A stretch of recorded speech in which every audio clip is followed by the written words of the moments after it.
Picture this. I'm standing in front of my bathroom mirror, a smudge of toothpaste on the corner of my mouth, staring at my reflection like I'm trying to figure out who I've become.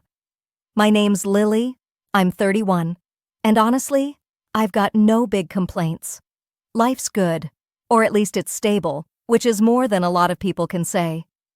I've been married to Jacob for 6 years now. He's 34, a financial analyst with a knack for crunching numbers and a smile that still makes my heart do a little flip when I'm not expecting it. We've built a life together, a cozy little bubble of shared Netflix binges, takeout on Fridays, and the kind of inside jokes that only make sense to us. But lately, as I swipe away that toothpaste smudge and catch my own tired eyes in the mirror, I can't help but notice the quiet creep of routine. It's not bad, just predictable. I'm a graphic designer, which sounds artsy and exciting, but most days it's just me hunched over a laptop, tweaking fonts for clients who can't decide between navy and midnight blue. Jacob's job is even more draining. Spreadsheets and late-night calls with stressed-out investors. We're both running on autopilot, and somewhere along the way, the spark that used to light up our evenings has dimmed to a faint glow. We've noticed it, both of us, though we don't say it out loud. Instead, we scroll through social media during dinner, watching other couples post about their quirky date nights, pottery classes with clay-smeared grins, salsa dancing lessons where they're tripping over each other's feet, laughing like kids. It's cute, sure, but it also stings a little, like a reminder of something we're missing. Then, a couple of weeks ago, Jacob stumbled across something different. He was sprawled on the couch, phone in hand, when he sat up with this glint in his eye I hadn't seen in ages. "Lily, check this out," he said, turning the screen toward me. It was an ad for something called Mind Unlocked, billed as a couple's escape room experience, but not just any escape room. This one called itself a psychological reality game, complete with live actors and a promise to test your bond in ways you'd never expect. The website had this sleek, almost eerie design, dark reds and blacks, cryptic taglines like "Unlock Your Truth." I'll admit it didn't exactly scream romantic getaway to me. Escape rooms have never been my thing. I'm the kind of person who gets flustered just trying to assemble IKEA furniture, so the idea of being locked in a room full of puzzles and timers made my palms sweaty before we even signed up. I told Jacob as much, leaning against the kitchen counter with my arms crossed, half laughing as I said, "Babe, I'm gonna be useless at this. We'll be stuck in there forever." But his enthusiasm was infectious, and before I knew it, we were booked for a Saturday night slot at Mind Unlocked. So here we are, pulling into the parking lot of this old, converted warehouse on the edge of town. The building looms like a forgotten relic, all rusted metal and chipped paint, with a flickering neon sign that spells out Mind Unlocked in electric blue. One of the letters buzzes and blinks erratically, like it's struggling to stay alive. The surrounding area is eerily quiet, just a stretch of empty lots and overgrown weeds, with the distant hum of traffic barely audible. I can feel a prickle of unease as I turn off the engine, the gravel crunching under our tires sounding louder than it should in the stillness. Jacob reaches over and gives my hand a quick squeeze. "Ready for an adventure, Lil?" he asks, his voice light, but with a hint of curiosity. I force a smile, nodding, though my stomach's doing little flips as we step out of the car. The air smells faintly of damp concrete and something metallic I can't quite place. We make our way to the entrance, a heavy steel door that looks more suited to a bunker than a game venue. Pushing it open, we're hit with a wave of cool air and the faint, pulsing sound of ambient music, like a heartbeat echoing through unseen speakers. The interior is nothing like I expected. Dimly lit corridors stretch out before us, the walls painted a stark black that seems to swallow the light. Every step we take echoes faintly, and I can't shake the feeling that we're being watched, though I can't see anyone yet. At the end of the hallway, a receptionist sits behind a sleek glass counter, dressed in a clinical white uniform that looks more like something you'd see in a high-tech lab than an escape room. Her face is neutral, almost too neutral, as she slides 2 clipboards toward us with waivers attached. "Sign here," she says, her voice flat, offering no explanation beyond a curt nod. I glance at the fine print. Words like liability and psychological stress jump out at me. But before I can overthink it, Jacob's already scribbling his name. He looks at me with a playful smirk, whispering, "This feels like the start of a horror movie, doesn't it?" I let out a nervous laugh, my pen hovering over the paper for a second before I sign too. There's a thrill buzzing under my skin, a mix of nerves and excitement I haven't felt in ages. Once the waivers are done, the receptionist gestures for us to follow her down another corridor. We're led into a small briefing room where a tall woman stands waiting. She introduces herself as Clara, our guide, her stern expression and clipped tone making her seem more like a drill sergeant than a game host. Her dark hair is pulled back tight, and her eyes scan us like she's already sizing up our weaknesses. "Welcome to Mind Unlocked," she says, her voice cutting through the tense air like a blade. I'm standing there, next to Jacob, feeling the weight of Clara's gaze as she explains the rules in that same no-nonsense tone. She tells us we'll be separated for parts of the experience, that it's designed to push us individually before bringing us back together. My heart skips a beat at the thought of being on my own in this creepy place, but Jacob just nods, like he's ready for anything. Clara's eyes linger on me a little too long, and then she gestures toward a door on the far side of the room. "Lily, you'll start here," she says, her voice leaving no room for argument. I glance at Jacob, who gives me an encouraging nod, and I take a deep breath before stepping forward. The door creaks as it opens, revealing a narrow hallway that seems to stretch on forever under dim, flickering lights. The air grows colder as I walk, the sound of my footsteps bouncing off the walls in a way that makes me feel smaller, more vulnerable. I can't help but wonder what Jacob's doing right now, what kind of challenge they've thrown at him. My mind's racing, but I keep moving until Clara's voice crackles through a hidden speaker, instructing me to enter the next room on my right. I push the door open, and the sight before me stops me cold. This room is nothing like the dark, oppressive corridors I've been through so far. It's stark white, blindingly so, like stepping into a sterile hospital ward. The walls are smooth and unblemished, reflecting the harsh glow of fluorescent lights that flicker every few seconds, casting jittery shadows on the floor. In the center of the room sits a single metal chair, cold and uninviting, bolted to the ground as if it's meant to hold someone in place. A small table stands off to the side, covered with medical props, syringes without needles, a stethoscope, a clipboard with illegible scribbles. The faint smell of antiseptic hangs in the air, sharp and clinical, making my nose wrinkle. Every detail screams wrongness, like I've walked into a place where something bad is about to happen. Before I can process it all, a man steps forward from the corner of the room. He's in his late 30s, with sharp, angular features and piercing blue eyes that seem to see right through me. He's dressed in a patient's robe, thin and pale blue, but there's nothing frail or vulnerable about him. He carries an air of authority, like he's the one in control here, not me. "I'm Miles," he says, his voice low and measured, each word deliberate. "Here, we'll test your response to control." There's something in the way he says it that sends a shiver down my spine, but I nod, trying to keep my composure. He gestures to the chair and I sit, feeling the cold metal through my clothes, my hands gripping the edges as if to anchor myself. Under his gaze, I feel exposed, like he's already peeling back layers I didn't even know I had.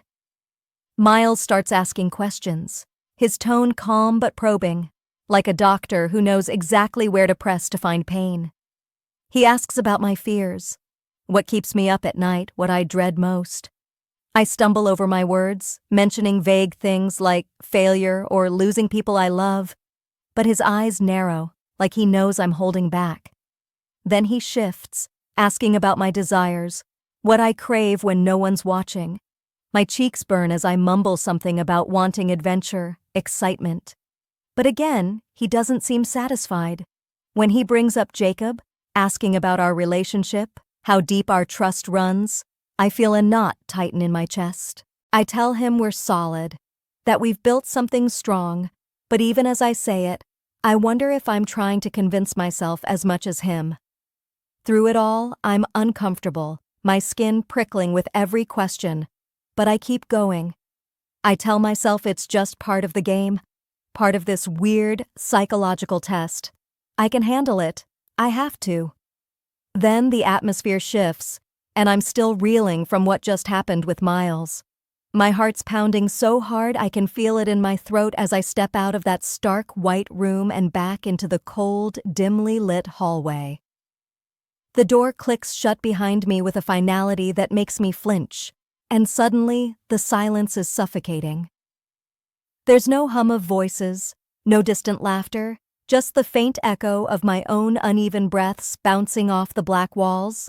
I start walking, my sneakers scuffing against the concrete floor, each step feeling heavier than the last as I make my way back toward the main area. My mind is a chaotic mess, spinning with guilt, a strange kind of exhilaration and a confusion so thick I can't untangle it. What just happened in there?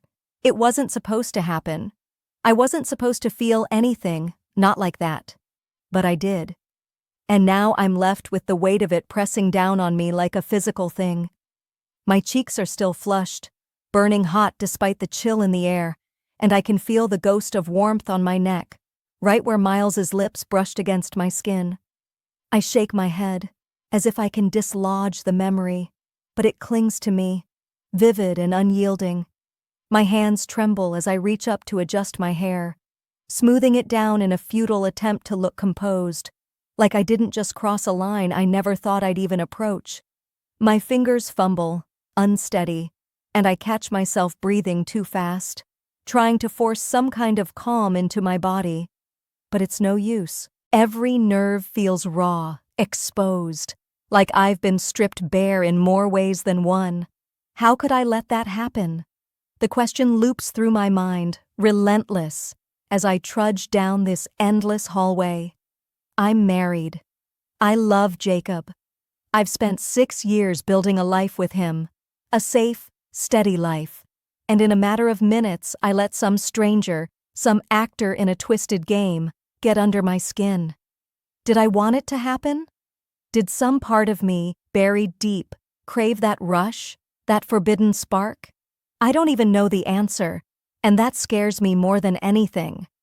My thoughts spiral further, wondering if Jacob went through something similar wherever they took him. Did they push him like they pushed me? Did he feel that same pull, that same dangerous thrill? The idea makes my stomach churn, not with jealousy, but with a sick kind of curiosity. If he did, would he tell me? Would I tell him? I don't know. I don't know if I can. The secret feels like a stone in my chest, heavy and cold, but the thought of confessing, of seeing the hurt in his eyes, might be worse. I pass by a mirror mounted on the wall, its edges smudged and dusty, and I catch a glimpse of myself. I stop for a moment, staring, barely recognizing the woman looking back at me.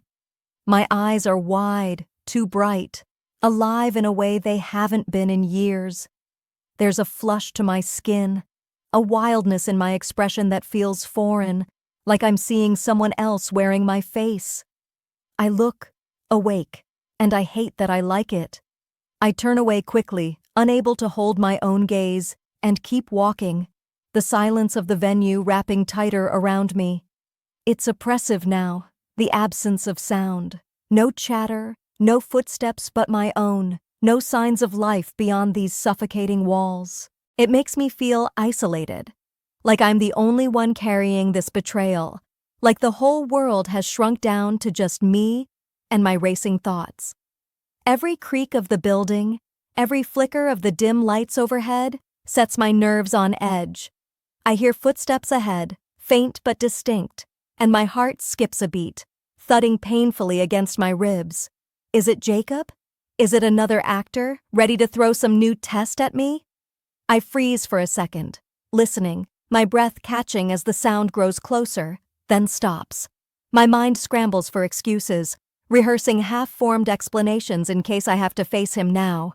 My throat tightens as I round the corner, the hallway opening into a wider space, dimly lit by a single overhead bulb that sways slightly, casting long, shifting shadows across the floor.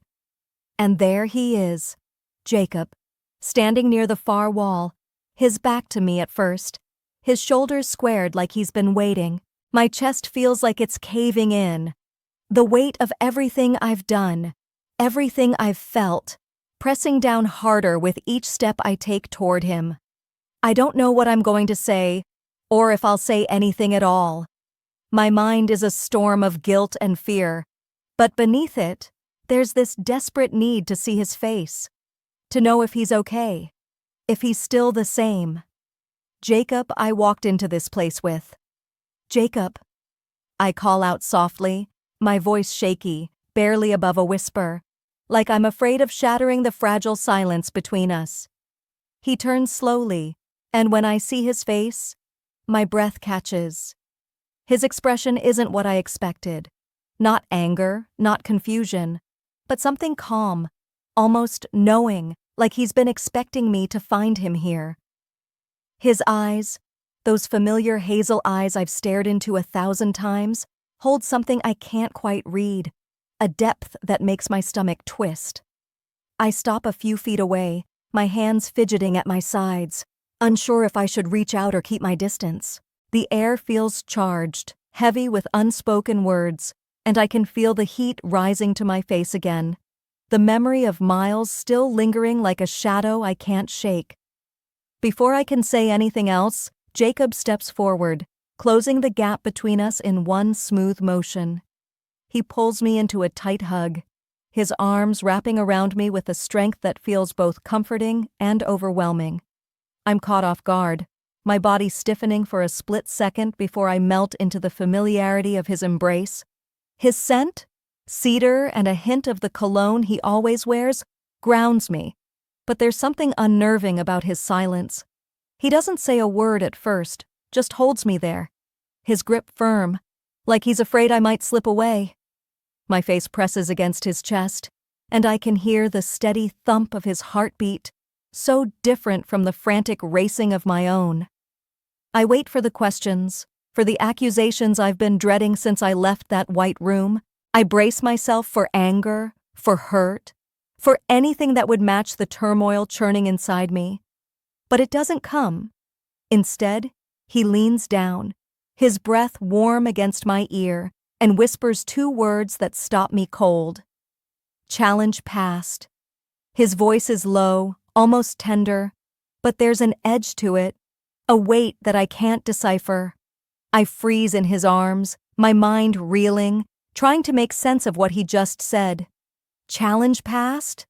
What does that even mean? I pull back, just enough to look into his eyes, searching for some kind of explanation, some hint of what's going on behind that faint, enigmatic smile playing on his lips. But there's nothing there to grasp onto.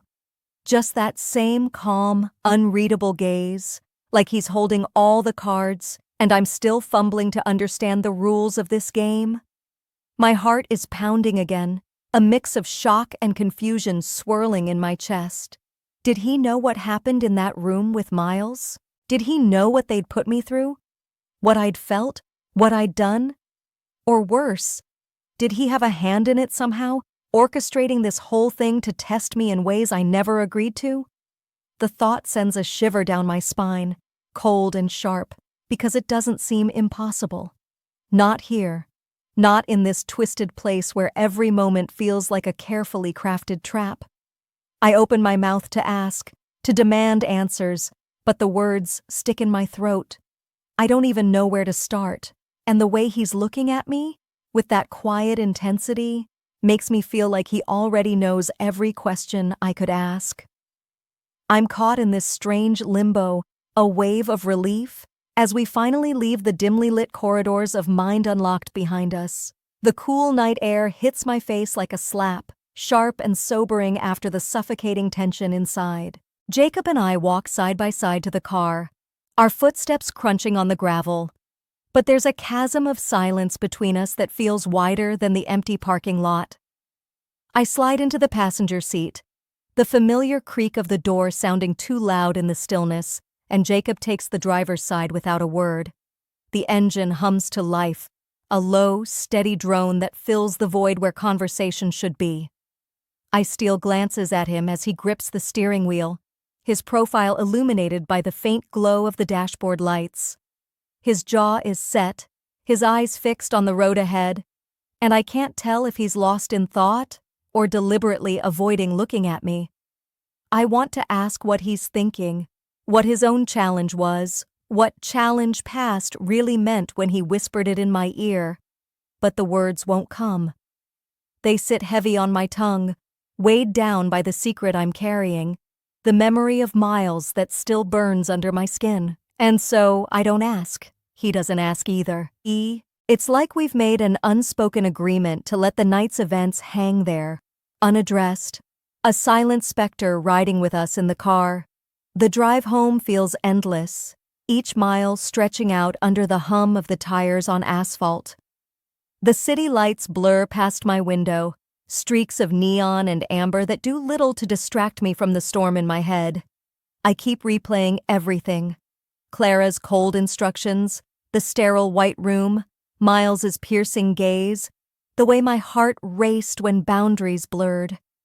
I think about Jacob's calm demeanor when we reunited, that cryptic whisper, and I wonder if he's hiding something too.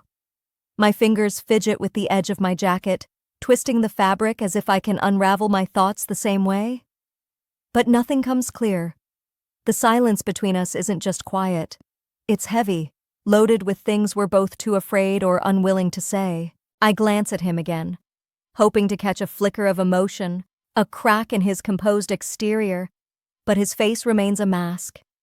It's unnerving, this distance, because even in our most mundane moments, we've always had an ease between us. Now it feels like we're strangers sharing the same space, bound by a night neither of us fully understands. When we finally pull into our driveway, the site of our house, our safe, familiar haven, feels oddly foreign.